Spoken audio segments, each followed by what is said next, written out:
I meet a lot of people, both skeptics and Christians, who think that there's a conflict between science and the Christian faith. But is this really the case? I'm joined today by George Haraksin, who is a Christian and a philosopher, to help answer that question from the perspective of a philosopher.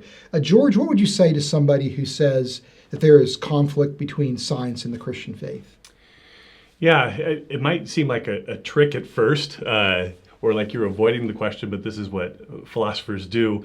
I kind of want to ask them a question first, and not avoid the issue, but ask them a clarifying question about what exactly, of course, is the conflict that they see. I'm always reminded in Genesis 3, you'll recall after the fall, when God approaches Adam and Eve, he doesn't judge them first. He doesn't give them a curse first. But what is the first thing he does is ask a question of them to help them become self-aware, be aware of what's going on. Obviously, it's not for God's sake if he knows everything. So I think asking clarifying questions is something that's really, really important, especially if it's a dialogue, even if it's over email or a blog or a conversation like this. Asking those clarifying questions are important. And that's something that's helpful that we can get a tool, a skill we can get from philosophy. Philosophers are supposed to be good at asking clarifying questions. That's part of what we do. There's a well-known radio talk show host, and he has I think a good statement. He says, "I prefer clarity over agreement."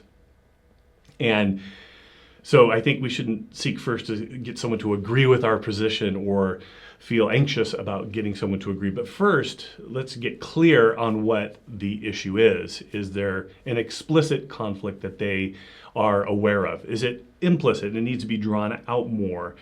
Or is it just an apparent one? They think it's a conflict, but there really isn't a conflict there. So philosophers talk about having verbal conflicts, factual conflicts, interpretive conflicts, and moral and value conflicts, or disagreements would be another term you could use.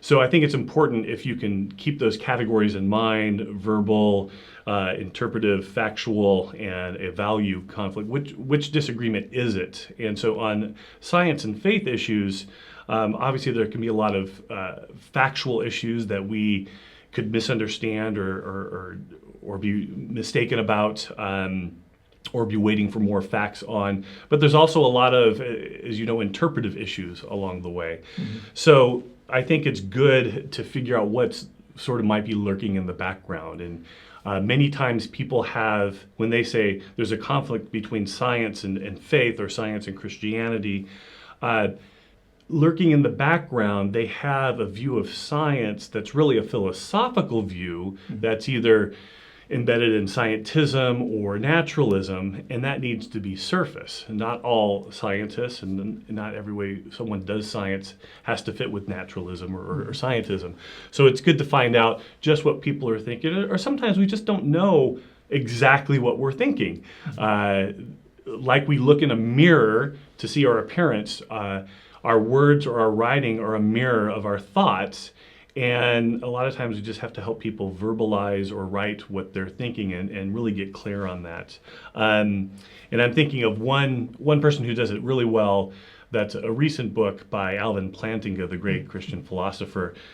His book, Where the Conflict Really Lies, Science, Religion, and Naturalism, he brings up this issue and tries to clarify some of these things. And I think that's a great book to investigate on this issue when people raise that question.